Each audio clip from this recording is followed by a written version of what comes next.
күн, мектеп тынысында басты жаңалықтар. Президент жолдауы жаңа Қазақстанның нақты қадамы. 2025 жылдың 8 қыркүйегінде мемлекет басшысы Қасым-Жомарт Тоқаев Қазақстан халқына жолдауын мектеп ұжымы мұқият тыңдады. Жолдауда еліміздің даму бағытын айқындайтын маңызды бастамаларды жария етті. Жолдаудағы жаңа кезең бір палаталы парламентке көшу болды. Бұл қадам мемлекет басқару жүйесін жеңілдетіп, халықпен кері байланысты нығайтады. Экономиканы әртараптандыру басты басымдық. Президенттің айтуынша, еліміз тек шикізатқа тәуелді болмауы тиіс. Осы орайда өңдеу өнеркәсібін дамыту, агроөнеркәсіп пен IT саласын қолдау нақты қолға алынатын бағыттар. Бұл экономикалық тұрақтылықтың негізі болмақ. Жасанды интеллект пен цифрлық технологиялар жаңа мүмкіндіктерге жол ашады. Президент бұл салаларда кадр даярлау, ғылыми зерттеулерді қолдау және инновациялық жобаларға инвестиция тарту қажеттігін атап өтті. Биылғы оқу жылында мектебімізде химия, математика, тарих, ағылшын және мектеп алды даярлық тобы бойынша бос жұмыс орындарына конкурс жарияланған болатын. Конкурс ережесіне сай келіп түскен құжаттарды саралай келе, комиссия мүшелері жас мамандарды жұмысқа қабылдады. Осыған орай жас мамандарды ресми түрде жұмысқа қабылдау және оларды тәлімгерлермен таныстыру шарасы өткізілді. Химия пәні бойынша 2 жас маман, ағылшын тілі пәні бойынша 2 жас маман және мектеп алды даярлық тобы бойынша 3 маман құжаттарын тапсырған болатын. Конкурс нәтижесі бойынша химия пәнінің мұғалімі болып Нәсілова Әсел, ағылшын тілі пәнінің мұғалімі болып Арыстанбай Ақтоты және мектеп алды даярлық сыныбының мұғалімі болып Таймасова Гүлфайруз жұмысқа қабылданды. Шара барысында жаңадан жұмысқа қабылданған жас мамандарға оқу орнының ішкі тәртіп ережелері, әдістемелік талаптар және оқу тәжірибелік жұмыстары туралы ақпарат берілді. Сонымен қатар, оларға тәжірибелі ұстаздар арасынан тәлімгерлер бекітіліп, әрбір жас маман өз тәлімгерлерімен жеке таныстырылды.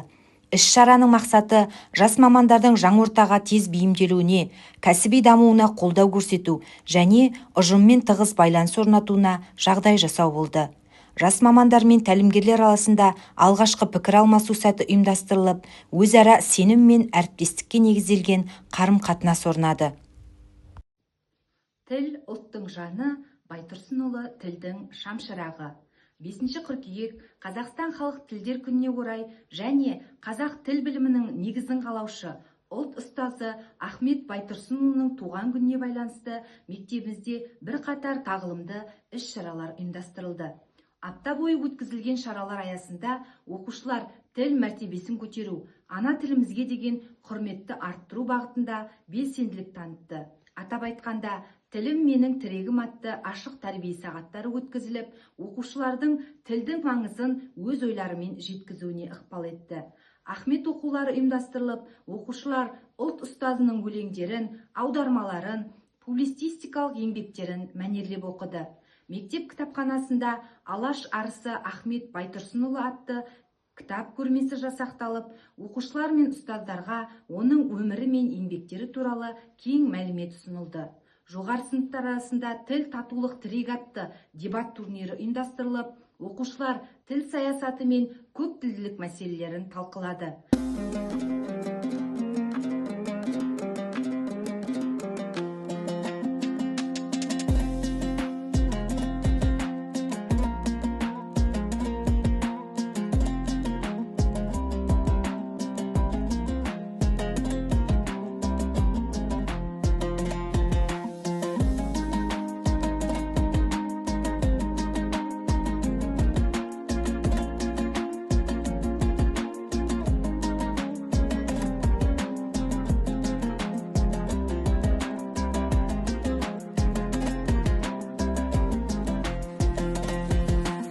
Қазақстан Республикасының оқу-ағарту министрлігі білім беру жүйесінде денсаулықты нығайту мақсатында әр аптаның сейсенбі күндері алғашқы сабақ басталардан бұрын 3 минуттық дене жаттығуын орындауды ұсынған болатын.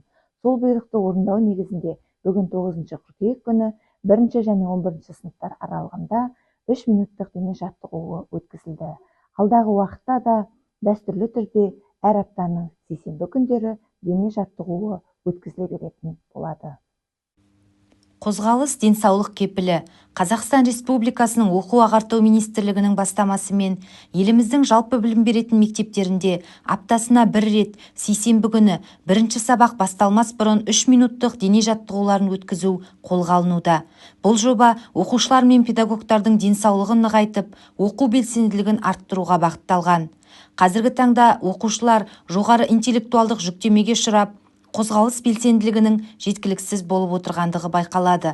Осыған орай қысқа, бірақ жүйелі түрде жүргізілетін дене жаттығулары шаршауды азайтуға, мотивацияны арттыруға, салауатты өмір салтын қалыптастыруға, оқу күнін жағымды көңіл-күймен бастауға ықпал етеді. Жаттығуларға барлық оқушылар мен педагогтер қатысады. Іс-шара мектептің дене шынықтыру пәні мұғалімдерінің жетекшілігімен, пән мұғалімдерінің қолдауымен өтеді. Жаттығулар арнайы музыкалық сүйемелдеумен бірыңғай қозғалыс кешені негізінде жүргізіледі. Бұл мектепшілік сауықтыру жобасы дені сау ұрпақ тәрбиелеудегі маңызды қадамдардың бірі болмақ. Мен Әбіш Кекілбайұлы атындағы жалпы білім беретін мектептің математика пәні мұғалімі Серік Рабиға Серікқызы. 23 маусым 4 шілде аралығында өрлеу біліктілікті арттыру орталығында функционалды математикалық сауаттылық, әдістер мен технологиялар тақырыбында курстан өттім. Бүгін курстан кейінгі қолдауда білім алушыларды бағалауға арналған оқытудағы цифрлық технологиялар туралы курстан алған біліммен бөлістім. Алдағы уақытта курстан кейінгі қолдау жиі ұйымдастырылып тұрса деген өз тілегім бар. Және бүгінгі алған әсерім, курстан кейінгі қолдаудан алған әсерім өте керемет. Мұғалім дамыса, білім сапасы артады. Мектебімізде мұғалімдердің үздіксіз дамуына бағытталған мектепшілік қолдау жүйесі аясында кезекті әдістемелік отырыс өткізілді. Бұл жиын ұстаздардың кәсіби шеберлігін арттыру, жаңартылған білім мазмұны мен заманауи педагогикалық тәсілдер бойынша тәжірибе алмасуға арналған алаң болды. Отырыстың негізгі мақсаты мұғалімдердің үздіксіз кәсіби дамуына жағдай жасау, заманауи әдіс тәсілдерді тәжірибеге енгізу жолдарын қарастыру, әріптестік қолдауды күшейту.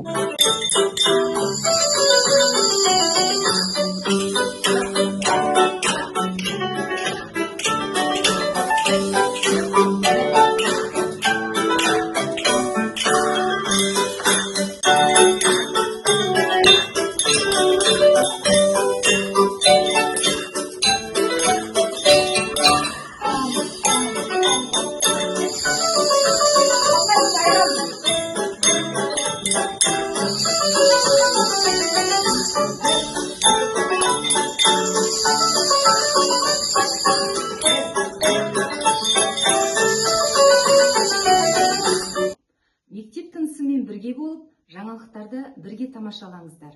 Келесі жұмада жүздескенше.